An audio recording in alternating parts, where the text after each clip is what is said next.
స్థానిక సంఘ దైవదాసులకు ప్రత్యేకమైనటువంటి వందనములు తెలియజేస్తూ ఉన్నాను. అందరికి వందనాలమ్మా. అందరం కూడా ఒకసారి కీర్తనల గ్రంథము 119వ అధ్యాయము, కీర్తనల గ్రంథము 119వ అధ్యాయము 50వ వచనాన్ని చదువుదాం. 50వ వచనాన్ని చదువుదాం. నీ వాక్యము నన్ను బ్రతికించి ఉన్నది, నా బాధలలో అదే నాకు నెమ్మది కలగజేయచ్చు. నీ వాక్యము నన్ను బ్రతికించున్నది, నా బాధలో నెమ్మది కలగజేయుచున్నది. నేను మానవ రీతిగా ఎన్ని మాటలైనా చెప్పవచ్చు, మనుష్య రీతిగా నేను ఎన్ని మాటలైనా చెప్పవచ్చు. నువ్వు బలంగా ఉండు, నువ్వు ధైర్యంగా ఉండు, నువ్వు అట్లా అని చెప్పేసి ఓదార్చడానికి, ఆదరించడానికి, బలపరచడానికి నేను ఎన్ని మాటలైనా చెప్పవచ్చు మనిషిగా. కానీ నా బాధలలో నెమ్మదినిచ్చేది ఏంటంటే కేవలము దేవుని యొక్క మాట మాత్రమే. నాకు ఇచ్చినటువంటి అంశము శారీరక మరణము, ఆత్మీయ మరణము. శారీరక మరణము, ఆత్మీయ మరణము. ఒకసారి అందరం కూడా కీర్తనల గ్రంథము 89వ అధ్యాయము, కీర్తనల గ్రంథము 89వ అధ్యాయము 48వ వచనాన్ని చదువుకుందాం. మరణమును చూడకుండా బ్రతుకు నరుడు ఎవడు? మరణము రుచి చూడక బ్రతికే నరుడెవడు? కలకాలమి లోకములో ఉండే స్థిరుడెవడు? చిన్న పెద్ద తేడా లేదు మరణానికి, కులమతాలు అడ్డం కావు శ్మశానానికి. కదమ్మా, మరణాన్ని రుచి చూడకుండా బ్రతికే వాళ్ళు ఎవరూ లేరని దేవుని యొక్క లేఖనము సెలవిస్తూ ఉంది. ఈ మరణం అనేది ఏంటి అని చెప్పేసి మనం ఆలోచన చేసినట్లయితే ప్రియులారా, మరణం అంటే ఏంటి అనేటువంటి దాన్ని మనం ఆలోచన చేసినట్లయితే మనము మానవులమైనటువంటి మనము, లేదంటే నరులమైనటువంటి మనము ముగ్గురున్నారు మన లోపల. మూడిటితో మనం చేయబడ్డాం. ఒకసారి అదేంటో చూడడానికి ప్రయత్నం చేద్దాం. తెస్సలోనికి రాసినటువంటి మొదటి పత్రిక 5వ అధ్యాయము, తెస్సలోనికలకు రాసినటువంటి మొదటి పత్రిక 5వ అధ్యాయము 23వ వచనాన్ని మనం చూద్దాం.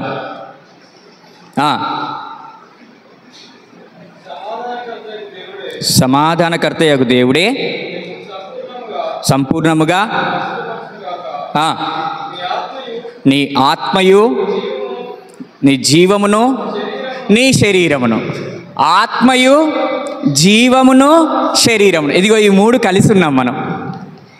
శరీరము, ఆత్మ, జీవము మూడు కలిసి ఉన్నదే మానవ శరీరము. ఏమేమి ఉన్నాయండి? శరీరము మనకు బాహ్యంగా కనబడుతుంది. ఆత్మ మనలో ఉన్నటువంటి అంతరంగ పురుషుడు. ప్రాణము దేవుడిచ్చినటువంటిది. నరుని నాసికాదండములలో జీవవాయువును ఊదగా నరుడేమాడంట? జీవించు ఆత్మ ఆయను. జీవించేటువంటి ఆత్మ అంటే జీవము ఉంది, ఆత్మ ఉంది, శరీరము ఉంది. మనమేంటి? శరీరము, ఆత్మ, జీవము కలిస్తే ఒక మనిషి. ఈ శరీరము నుండి ఆత్మ ఎప్పుడైతే వెళ్ళిపోతాడో అప్పుడు భౌతికమైనటువంటి మరణం. ఈ శరీరాన్ని విడిచి, లేదంటే ఎడబాయుట. మరణము అంటే మనందరికీ తెలిసినటువంటి విధంగా ఏంటది? ఎడబాటు. ఏంటది? శరీరము నుండి ఆత్మ వేరైపోవడం. మరి ఆత్మీయ మరణం అంటే దేవుని నుండి మనము వేరైపోవడం, అది ఆత్మీయ మరణము. శారీరక మరణము పొందకుండా ఎవ్వడూ లేడని లేఖనం సెలవిస్తావు. మరణము రుచి చూడకుండా బ్రతికే నరుడు ఎవడూ లేడు. శారీరక మరణం అనేది ఖచ్చితంగా ఏదో ఒక రోజు విశ్వాసులకైనను అవిశ్వాసులకైనను, దేవుని నమ్ముకున్నటువంటి బిడ్డలకైనను అన్యులకైనను, ఎవరికైనా ఖచ్చితంగా కూడా మరణము రావాల్సిందే. అంటే శరీరాన్ని విడిచిపెట్టి వెళ్ళాల్సిందే. మనమందరం ఈ విషయాలను ఎక్కడ చూస్తాం? ప్రసంగి గ్రంథంలో బాగా చూస్తాం. ఒకసారి 12వ అధ్యాయములోకి వెళ్దాం. ప్రసంగి గ్రంథం 12వ అధ్యాయము 7వ వచనానికి వెళ్దాం. ప్రసంగి గ్రంథము 12వ అధ్యాయము 7వ వచనం. మన్నైనది వెనుకటి వలనే ఆత్మ దాన్ని దయచేసిన మన్నైనది వెనుకటి వలనే. మరలా ఎక్కడికి వెళ్ళిపోవాలంట? మన్నైనాది వెనుకటి వలనే మట్టిలో కలియున్, మట్టిలో కలియున్. ఆత్మదాన్ని దయా చేసిన, ఆత్మదాన్ని దయా చేసిన దేవుని సన్నిధికి మరలా వెళ్ళును యౌవనుడా. ఎంత చక్కగా పాడుకుంటాం కదా. శరీరము, మన్నైనటువంటి శరీరం ఎక్కడికి వెళ్ళిపోవాలంట? మట్టిలోనికి వెళ్ళాలి. ఆత్మ దాన్ని దయచేసినటువంటి దేవుని యొద్దకు వెళ్ళాలి అనేటువంటి విషయాన్ని చాలా తేటగా మనందరము చూస్తూ ఉన్నాం. ఈరోజు శారీరకంగా లేదంటే భౌతికంగా మన మధ్యలో వాణి గారు లేకపోవచ్చు, కానీ నిజంగా ఎంత చక్కటి అది సుగంధ తైలము కంటే మంచి పేరు మేలు, ఒకని జన్మదినము కంటే మరణదినము మేలు. నీతిమంతుని జ్ఞాపకం చేసుకొనుట ఏంటట? ఆశీర్వాదము. నీతిమంతులను జ్ఞాపకం చేసుకొనుట ఆశీర్వాదము. అట్టి ఆశీర్వాదముని ఈరోజు పొందుకోవడానికి వాణి గారు కారకులయ్యారు. అంతటి నీతిమంతురాలని మనం అందరం జ్ఞాపకం చేసుకుంటున్నామంటే మనము ఆశీర్వాదానికి పాత్రులము అయ్యాం.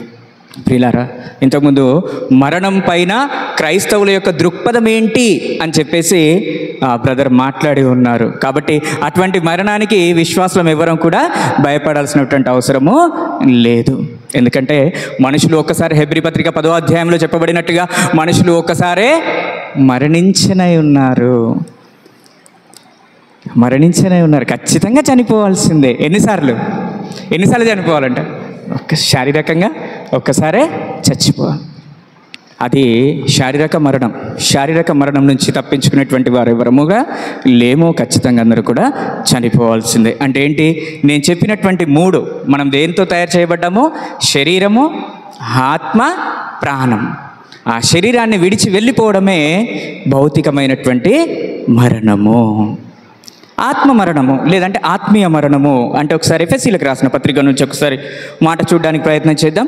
ఎఫ్ఎస్సీ పత్రిక 4వ అధ్యాయము, ఎఫ్ఎస్సీ పత్రిక 4వ అధ్యాయము 18వ వచనాన్ని చూద్దాం. ఎఫ్ఎస్సీ పత్రిక 4వ అధ్యాయం 18వ వచనాన్ని చూద్దాం. ఎఫెసీలకు రాసిన పత్రిక 4వ అధ్యాయము అంధకారమైన మనస్సు కలవారే తమ హృదయ కాఠిన్యము వలన, తమలో ఉన్న అజ్ఞానము చేత దేవుని వలన కలుగు జీవములో నుండి వేరుపరచబడ్డము. దేవుని వలన కలుగు జీవములో నుండి వేరుపరచబడమే ఆత్మీయ మరణము. భౌతికంగా శరీరాన్ని విడిచి వెళ్ళడం అనేది శారీరక మరణం. దేవుడిచ్చేటి జీవములో నుండి తొలగిపోతున్నాం చూసారా, అది ఆత్మీయ మరణము. అమ్మా, ఎంతమంది ఇక్కడ రక్షణ పొందుకున్నారు? రక్షణ పొందినటువంటి వారు దేవుడికి స్తోత్రం, దేవుడి నామానికి మహిమ కలుగును గాక. ఆమెన్. ఆల్మోస్ట్ అందరూ చక్కగా రక్షణ పొందుకున్నటువంటి ఒక రక్షణ పొందుకున్నటువంటి వ్యక్తి రక్షణ తీసుకున్న తర్వాత లేదంటే బాప్తిస్మం తీసుకున్న తర్వాత ఏం జరుగుతుంది? బాప్తిస్మం తీసుకున్న తర్వాత ఏం జరుగుతుంది? మరణము, సమాధి, పునరుద్ధరణ. మరణము, సమాధి, పునరుద్ధానం. ఇంతేనమ్మా? ఈ మూడైనా జరిగేది. దేని నుంచి మరణము, దేనికి సమాధి, దేనికి పునరుద్ధానము? మన పాపముల విషయంలో మరణం. అవునమ్మా? ఒకసారి అందరం కూడా రోమపత్రికలోకి వెళ్దాం. రోమీలకు రాసిన పత్రిక 6వ అధ్యాయం, రోమీలకు రాసిన పత్రిక 6వ అధ్యాయం 3 నుంచి 5 వచనాలు చూసుకుందాం. రోమీలకు రాసిన పత్రిక 6వ అధ్యాయం 3 నుంచి 5 వచనాలు చూసుకుందాం.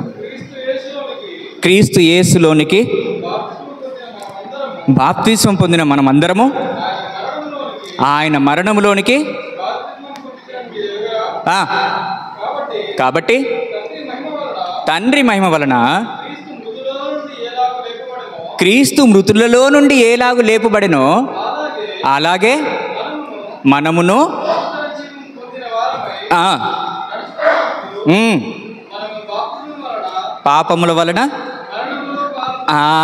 పాపముల వలన మరణంలో మనము పాలిభాగస్లము అయిపోయాం. చూడండి ఏం చెప్తున్నారు అక్కడ వాక్యము అంటే, ప్రియులారా, బాప్తిజం తీసుకున్నటువంటి మనమందరము, రక్షణ పొందుకున్నటువంటి మనమందరము కూడా పాపముల విషయంలో మనము చనిపోయి సమాధి చేయబడి తిరిగి జీవాన్ని పొందుకునేటువంటి వారంగా తిరిగి లేస్తాము. అది బాప్తిజం యొక్క పరమార్థము. అది మనందరికీ తెలిసిన విషయమే. రక్షణ తీసుకున్న తర్వాత, లేదంటే ఒకరు చనిపోయిన తర్వాత అంటే ఏంటి, పాపంలో విషయంలో మనం చనిపోయాం. అమ్మ పాపంలో విషయంలో చనిపోయామా? రక్షణ తీసుకున్నప్పుడు, బాప్తిజం తీసుకున్నప్పుడు అందరం అదే కదా ఒప్పుకోలు చేసుకుంది, మంచిది, చనిపోయాం. ఇప్పుడు చనిపోయినటువంటి శ్రీధర్ని ఇక్కడ పడుకోబెట్టా. చనిపోయినటువంటి శ్రీధరు ఇక్కడ పడుకున్నాడు, డెడ్ బాడీ పడుకోను.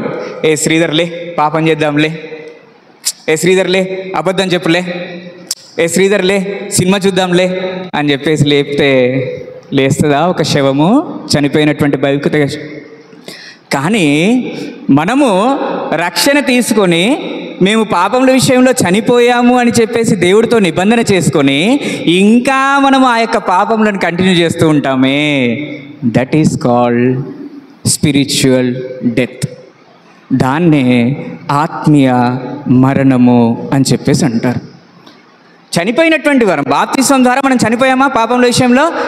శ్రీధర్ లేగు అబద్ధం చెప్పు, శ్రీధర్ లే మంచిగా అక్కడ ఒకటి ఉంది దాన్ని చూసొద్దాము అని చెప్పేసి మళ్ళీ తిరిగి వాటి వెళ్తున్నాం అనుకోండి, అదే ఆత్మీయ మరణం. అటు వెళ్తున్నామంటే ఏంటి?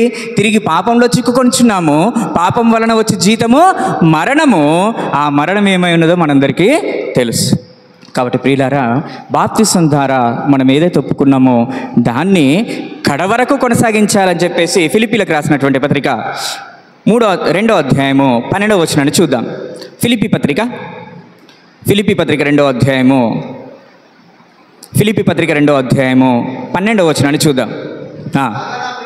కాగా నా ప్రియులారా, మీరెల్లప్పుడూ విధేయులై ఉన్న ప్రకారము నా ఎదుట ఉన్నప్పుడు మాత్రమే కాక మరి ఎక్కువగా నేను మీతో లేని ఈ కాలమందు భయముతోనూ వణుకుతోనూ మీ సొంత రక్షణను కొనసాగించండి.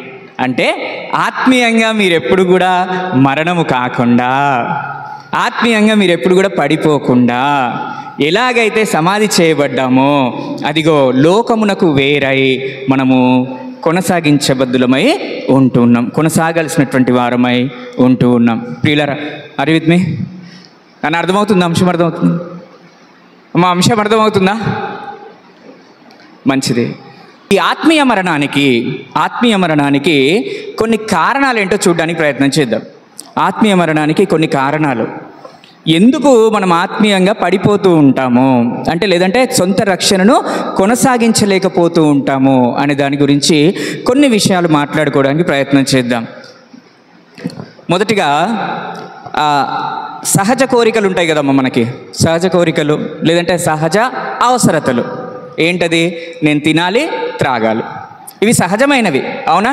తినడము, తాగడము అనేవి వెరీ న్యాచురల్ థింగ్స్. ప్రతి ఒక్కరు కూడా తినాల్సిందే, ప్రతి ఒక్కరు కూడా లిక్విడ్ తీసుకోవాల్సిందే. ఐ మీన్ వాటర్ తాగాల్సిందే, లేదంటే కూల్ డ్రింక్స్ అవి ఇవి తాగాల్సిందే. మంచిది. ఇవి బేసిక్ థింగ్స్. ఈ సహజ కోరికలు వలన ఏమైపోతామంటే అప్పుడప్పుడు ఆత్మీయంగా దూరం అయిపోతూ ఉంటాం. ఫర్ ఎగ్జాంపుల్, ఆదికాండంలో అవ్వ ఎందుకు పడిపోయింది? ఆదికాండంలో అవ్వ ఎందుకు పడిపోయింది?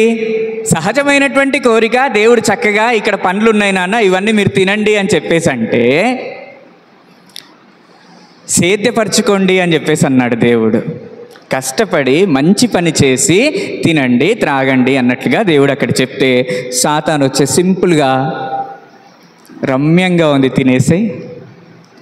ఎలా ఉందంట? రమ్యంగా ఉంది, తినేసే.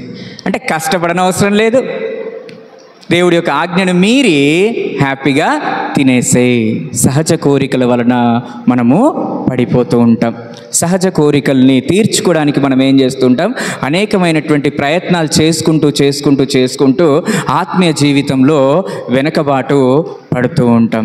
మరి అక్కడ అవ్వ చేసినటువంటి ఆ యొక్క పని అప్పటి నుంచి ఇప్పటి వరకు అది కొనసాగుతూనే ఉంది. సహజ కోరిక, ఆమెకు తోట పనులన్నీ ఉన్నాయిగా, వేరే పనులన్నీ ఉన్నాయిగా, అవన్నీ కాదు. దేవుడు ఏదైతే తినొద్దన్నాడో, తన యొక్క శరీరాశ, నేత్రాశ, జీవపు డంబమును తీర్చుకోవడానికి అవ్వ ఏం చేశారు? అక్కడ తిన్నట్లుగా మన సహజ కోరికలతోటే పడేస్తాడు సాతాను. ఎలా పడేస్తాడు? సహజ కోరికలతోటే పడేస్తాడు. కాబట్టి చాలా జాగ్రత్తగా మన యొక్క విశ్వాస జీవితాన్ని మనము కొనసాగించాల్సినటువంటి వారమై ఉంటూ ఉన్నాం. ప్రియులారా, కొంతమంది గొప్ప కోరుకుంటారు. మంచిదే, చదువుకొని కష్టపడి మంచి ఉద్యోగాన్ని సంపాదించి కావలసినవన్నీ కూడా సమకూర్చుకోవచ్చు భౌతికంగా. కానీ అన్నిటికైనా గొప్ప విషయం ఏంటంటే దేవునికి కుమారులుగా, కుమార్తెలుగా ఉండడమే గొప్ప. కానీ మనం ఏం చేస్తాము? ఇదిగో వీటన్నిటి గురించి పరుగెడుతూ ఉంటాం. నాకు అది కావాలి, నాకు ఇది కావాలి, నేను అది అదిగో వాళ్ళకి ఇది ఉంది, వీళ్ళకి ఇది ఉంది అని చెప్పేసి వాటిపైన మన మనస్సును ఎప్పుడైతే తిప్పుకుంటాం, దేవుడి గ్రంథం ఏం చెప్తుంది? నాకు కుమారులు ఎవరైతే ఉంటారో వాళ్ళే ధనవంతులు, వాళ్ళే గొప్పవాళ్ళు అని చెప్పేసి దేవుడు చెప్తూ ఉంటే, సాతాను ఏం చేస్తూ ఉంటాడంటే మనల్ని అటువైపుగా, లోకం వైపుగా, అదిగో వాళ్ళు అది కూర్చుకున్నారు నువ్వు కూర్చుకోవా, వాళ్ళు అది కట్టుకున్నారు నువ్వు కట్టుకోవా అని చెప్పేసి మనల్ని పడగొడుతూ ఉంటాడు. అంటే గొప్పవారము అవ్వాలనేటువంటి ప్రయాణంలో మనము ఆత్మీయతకి దూరంగా వెళ్ళిపోతూ ఉంటాం. మొదటిగా శారీరక క్రియ, రెండవది. తర్వాతగా ఒక వచనాన్ని మనం చూసుకోవడానికి ప్రయత్నం చేద్దాం. రోమీలకు రాసిన పత్రిక 8వ అధ్యాయము, రోమీలకు రాసిన పత్రిక 8వ అధ్యాయము 7-8 వచనాలు చదువుకుందాం.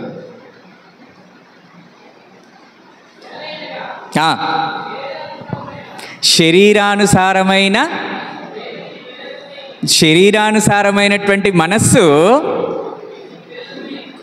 దేవునికి విరోధమై ఉన్నది. శరీరానుసారమైనటువంటి మనస్సు, ఇది ఇంకొక కారణము. శరీరానుసారమైనటువంటి మనస్సు దేవునికి విరోధమై ఉన్నది అని చెప్పేసి లేఖనము సెలవిస్తూ ఉంది. శరీరానుసారమైనటువంటి మనస్సు అంటే ఎంతసేపు ఈ శరీరానికి కావాల్సినటువంటి సమకూర్చుకోవడమే, ఎంతసేపు ఈ శరీరాన్ని సుఖపెట్టడం కోసమే. ఇదిగో ఇటువంటి మనస్సు ఉంటుంది కదా, అదేంటంటే దేవునికి విరోధమైనది. అంటే మన ఆత్మీయ స్థితిని పడగొడుతూ ఉంటుంది. శరీరానుసారమైనటువంటి మనస్సు, శరీర కోరికలు, ఇదిగో ఇవన్నీ కూడా మనల్ని ఆత్మీయ స్థితిలో నుంచి పడగొడుతూ ఉంటాయి. ఇంకొక విషయాన్ని చూసుకోవడానికి ప్రయత్నం చేద్దాం. ఇంకో విషయాన్ని చూద్దాం. ప్రకటన గ్రంథం 3వ అధ్యాయము 1-2 వచనాలు మనం గమనించినట్లయితే, ప్రకటన గ్రంథం 3వ అధ్యాయము 1-2 వచనాలు మనం గమనించినట్లయితే, సార్దీస్లో ఉన్న సంఘపు దూతకు ఇలాగు వ్రాయుము,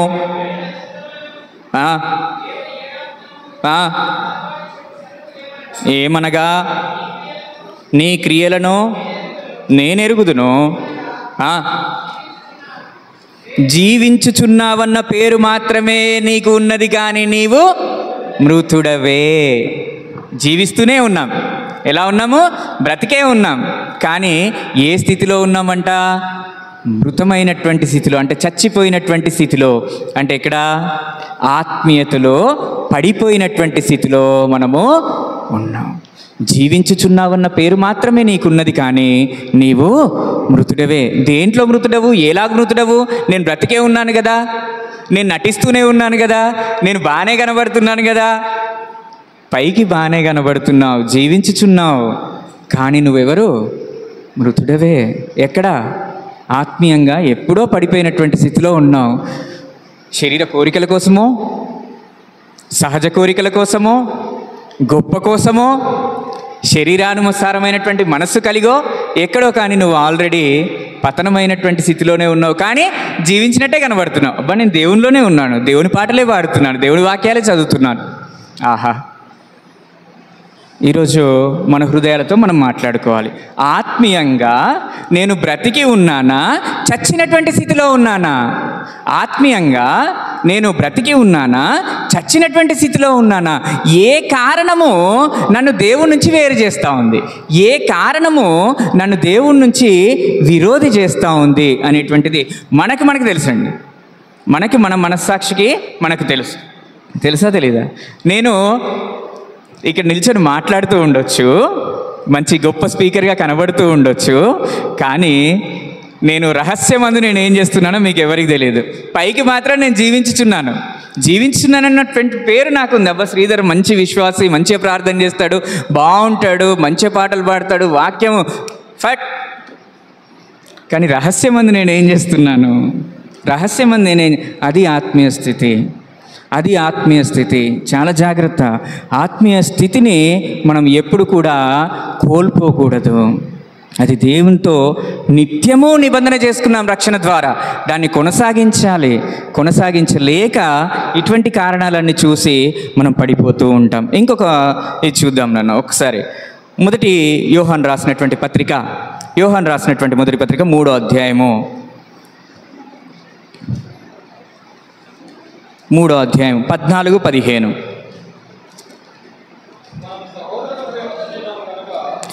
సహోదరులను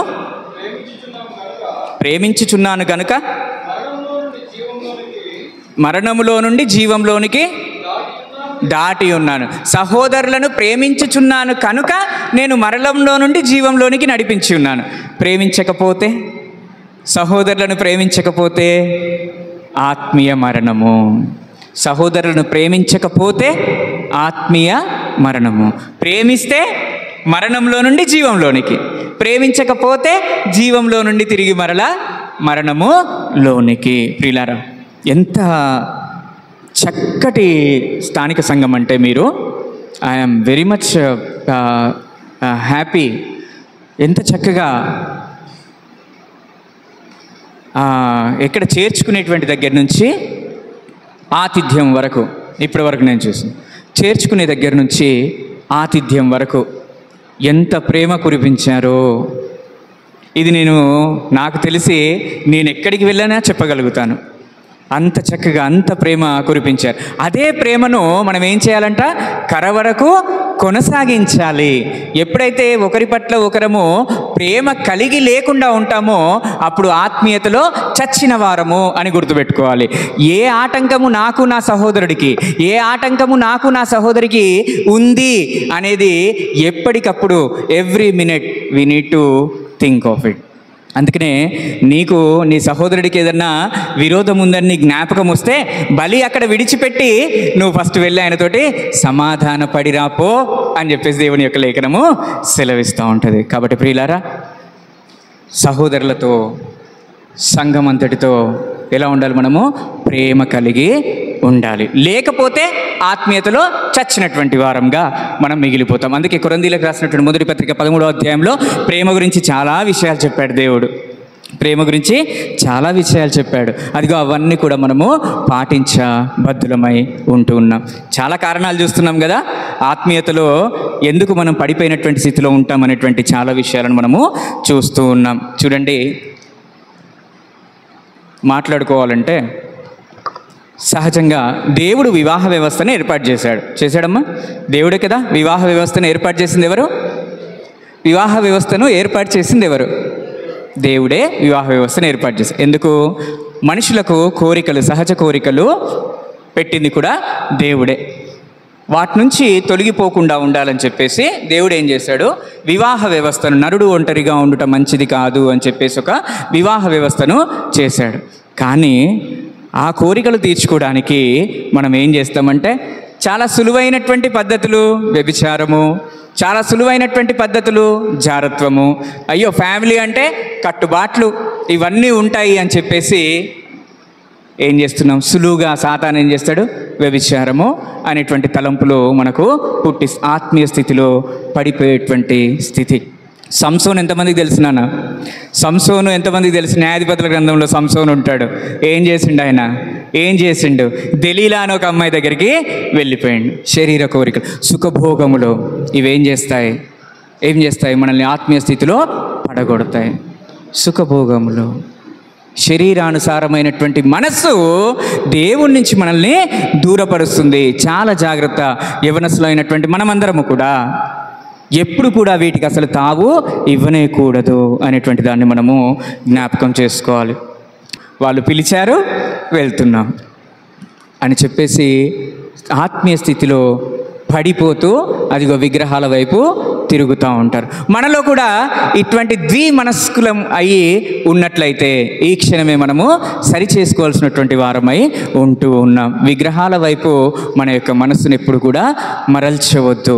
వాళ్ళు మనల్ని ఇన్ఫ్లుయెన్స్ చేస్తూ ఉంటారు. వాళ్ళు డప్పులు బాగా కొడతారు కదా, డప్పులు కొడతారు కదా, బాగా బాగా డప్పులు, డీజేలు, పెద్ద పెద్ద హడావుడి చేస్తూ ఉంటారు. వాటన్నిటికి కూడా యవనస్తులు ఏం చేస్తారంటే పడిపోయేటువంటి ప్రమాదము ఉంది. అలా పడిపోయామనుకోండి ఆత్మీయ స్థితిలో నుంచి మనము పూర్తిగా వేరైపోయినటువంటి వారమే. అందుకే దేవుడు కీర్తన గ్రంథంలో ఒక మంచి మాట చెప్తాడు. కీర్తన గ్రంథంలో 115వ కీర్తనలో 4 నుంచి 8 వచనాలు మనం గమనించినట్లయితే 4 నుంచి 8 వచనాలు మనం గమనించినట్లయితే అదిగో ఆ విగ్రహంలో ఏంటంట? వెండి బంగారువి, అవి మనుషుల చేతి పనులు, అవి నోరుండి పలకవు. ఇది విగ్రహాలను గూర్చినటువంటి సంగతులు. కాబట్టి ఎప్పుడు కూడా మనం విగ్రహాల వైపు మన యొక్క మనస్సును త్రిప్పకూడదు. వాళ్ళు వస్తారు, ప్రేమతో పిలుస్తారు, ఆతిథ్యాన్ని ఇవ్వడానికి ట్రై చేస్తారు, అన్నిటిని కూడా చాలా చిరునవ్వుతో డినై చేయాలి, కానీ ఎలో చేయకూడదు. ఎప్పుడైతే ఎలో చేస్తామో అప్పుడు మనం ఆత్మీయ స్థితిలో చచ్చిన వారము అయిపోతాం. ఎన్ని సందర్భాలను చూస్తున్నాము. ఏది ఈరోజు నీతో మాట్లాడుతుంది? ఏది? ఏ ఆత్మ నూన్యత నీలో ఉంది? చాలా జాగ్రత్తగా పరిశోధించుకోవాల్సినటువంటి వారమై ఉంటూ ఉన్నాం. ప్రియులారా, ఆత్మ విలువ తెలియక మనం చాలాసార్లు ఆత్మీయ స్థితిలో పడిపోతూ ఉంటాం. చూడండి, ఇప్పుడు ఈ మొబైల్ ఫోన్ ఉంది నాన్న, ఈ మొబైల్ ఫోన్ ఉంది. దీన్ని నేను 30,000కి పెట్టి కొన్నాను. అదే నేను ఒకవేళ 50,000కి పెట్టి కొన్నాను అనుకోండి, దీని వాల్యూ అవుతుందా? అంత అవ్వదు. దాని విలువ అర్థం కాక, ఆత్మ విలువ అర్థం కాక మనం ఏం చేస్తుంటామంటే ఆత్మీయ స్థితిలో పడిపోతూ ఉంటాం. యేసుక్రీస్తు ప్రభువారు మన గురించి ప్రాణం పెట్టారు. ఎంత విలువైనటువంటి వారం మనము! యేసుక్రీస్తు ప్రభువారు మన నిమిత్తము ప్రాణం పెట్టారంటే మనం ఎంత విలువైనటువంటి వారమో మనం ఆలోచన చేయాలి. ఆ విలువ తెలియక మనం ఆత్మీయ స్థితిలో నుంచి ఇంతకుముందు చెప్పుకున్నటువంటి సంగతులన్నింటినీ కూడా ఆలోచన చేసి పడిపోతూ ఉంటాం. అమ్మో, క్రీస్తు ప్రభువారు విలువలేని దాని గురించి ప్రాణం పెట్టాడా? ఎంత విలువిస్తే నీకు నాకు ఆయన ప్రాణం పెట్టి ఉంటాడు. ఆ సంగతి ఎప్పుడు కూడా మర్చిపోకూడదు. ఆయన పశువుల కోసమో, చెట్ల కోసమో, జంతువుల కోసమో, జలచరాశుల కోసమో ఆయన యొక్క ప్రాణాన్ని ఇవ్వలేదు. నిన్ను నన్ను వెలకట్టి కొనుక్కున్నాడు అని చెప్పేసి రాయబడి, అంత విలువైనటువంటిది మనలో ఉన్నటువంటి ఆత్మ. కాబట్టి చాలా జాగ్రత్తగా ఆత్మీయ స్థితిని మనము కొనసాగించబద్దులమై ఉంటూ ఉన్నాం. అందుకనే యోహాను సువార్తలో ఒక మంచి మాట చెప్తాడు. యోహాను సువార్త 6వ అధ్యాయము, యోహాను సువార్త 6వ అధ్యాయము, యోహాను సువార్త 6వ అధ్యాయం 23వ వచనాన్ని మనం చూద్దాం. యోహాను సువార్త 6వ అధ్యాయము. అయితే ప్రభు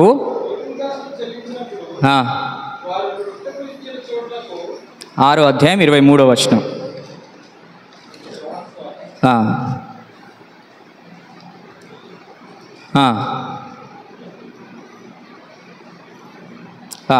క్షమించండి, ఇది శరీరము కేవలము నిష్ప్రయోజనము, ఆత్మయే జీవించుచున్నది. ఆత్మ మన శరీరం అంట నిష్ప్రయోజనమైనటువంటిది. అది ఇంకా ఎందుకు పనికి రాకుండా పోతుంది. ఎప్పుడైతే మనము దాన్ని సమాధి చేస్తాం మట్టిలో, దానికి ఇంకేమన్నా అవసరం ఉంటుందా? దాంతో లేదు, అది కుళ్ళిపోతుంది, అది దాంట్లో కలిసిపోతుంది. కానీ ఆత్మ జీవింపజేస్తుంది, ఆత్మయే ఈ విలువ మనకు అర్థం కావాలి. యేసుక్రీస్తు ప్రభువారు మన గురించి ప్రాణం పెట్టారనేటువంటి విలువ మనకు అర్థం కావాలి. అర్థమైనప్పుడు ఆత్మీయ స్థితిలో నుంచి మనం పడిపోకుండా ఉండగలుగుతాము. ఈ ఆత్మ మనల్ని జీవింపజేస్తుంది అనేటువంటి విషయాన్ని మనం గ్రహించగలగాలి. అప్పుడు మనము ఆత్మీయ స్థితిలో నుంచి మనము పడిపోకుండా ఉంటాం. మీ అందరికీ కూడా ఇర్మియా గ్రంథంలో నుంచి ఒక మాట చూపెడతాను. ఇర్మియా గ్రంథము 35వ అధ్యాయము. ఇర్మియా గ్రంథము 35వ అధ్యాయము కొన్ని వచనాలు మనం చదువుకున్నట్లయితే అక్కడ రేఖాబీయులు ఉంటారు. ఎవరుంటారు నాన్న? ఎవరుంటారు? రేఖాబీయులు ఉంటారు. ఈ రేఖాబీయులు దేవుడు ఏం చెప్తాడంటే అక్కడ ఉన్నటువంటి దాసుని ద్వారా వెళ్ళి రేఖాబీయులకు ద్రాక్షరసం ఇవ్వు అని చెప్పేసి అంటాడు. ఏమంటాడు? అమ్మ వింటున్నారా? రేఖాబీయులకు దేవుడు వాళ్ళ యొక్క దాసుని ద్వారా రేఖాబీయులకు ద్రాక్షరసం ఇవ్వండి అని చెప్పేసి చెప్తాడు. చెప్పింది ఎవరు? దేవుడే చెప్పిండు. ఏమని చెప్పిండు? వాళ్ళకు ద్రాక్షరసం ఇవ్వండి అని చెప్పేసి చెప్పిండు. చెప్పినప్పుడు రేఖాబీయులు చెప్పినటువంటి మాటను వింటే ఈరోజు మనం ఇంకోసారి ఎప్పుడు కూడా ఆత్మీయ స్థితిలో నుంచి పడిపోం. ఒకసారి వెళ్ళిపోదాం అక్కడికి. 35వ అధ్యాయము 5వ వచనం ఇర్మియా గ్రంథము.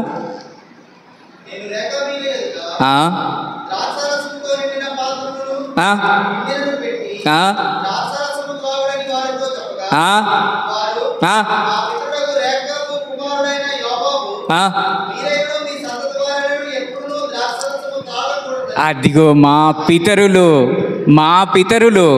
ఎప్పుడు కూడా మీరు ద్రాక్ష రసము తాగొద్దు అని చెప్పారు. చదవండి. మాకు ఆజ్ఞాపించండి కనుక మేము ద్రాక్ష రసము.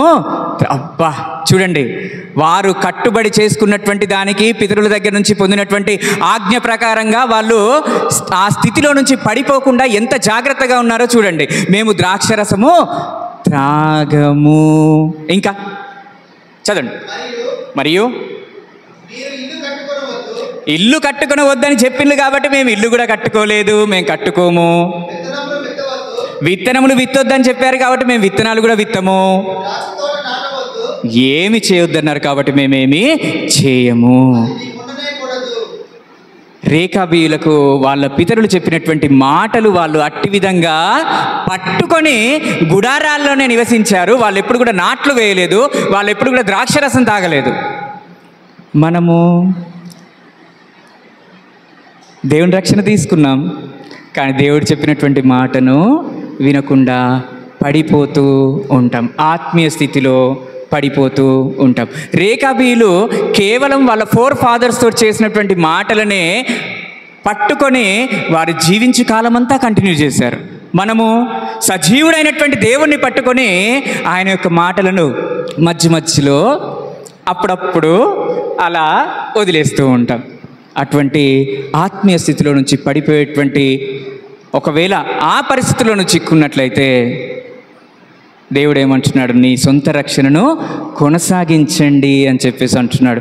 ఎప్పుడు కూడా పడిపోవద్దు, దాన్ని చాలా విలువైంది అని చెప్పేసి చెప్తున్నాడు. చివరిగా ఒక మాట చూపించేసి ముందుకు వెళ్ళిపోదాం.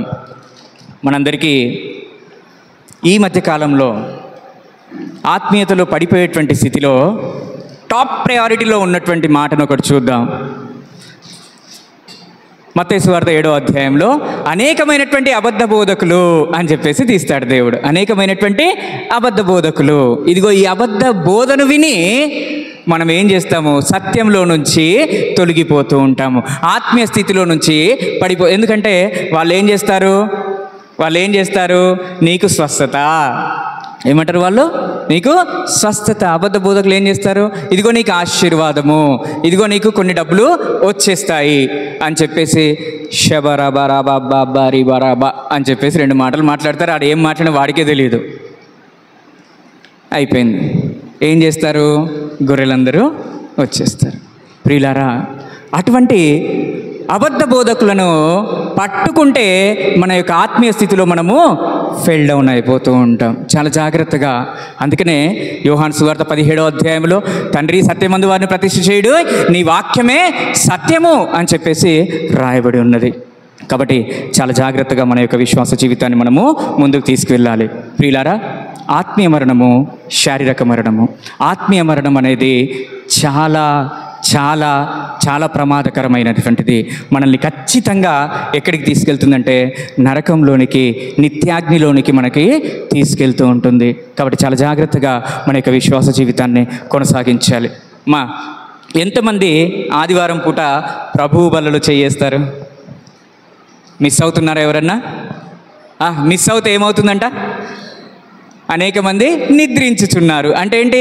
ఆత్మీయతలో పడిపోయినటువంటి వారిగా అట్టి స్థితిలో మనం ఎప్పుడు కూడా ఉండకూడదు. దేవుడు అట్టి కృప మీ అందరికీ అనుగ్రహించును గాక.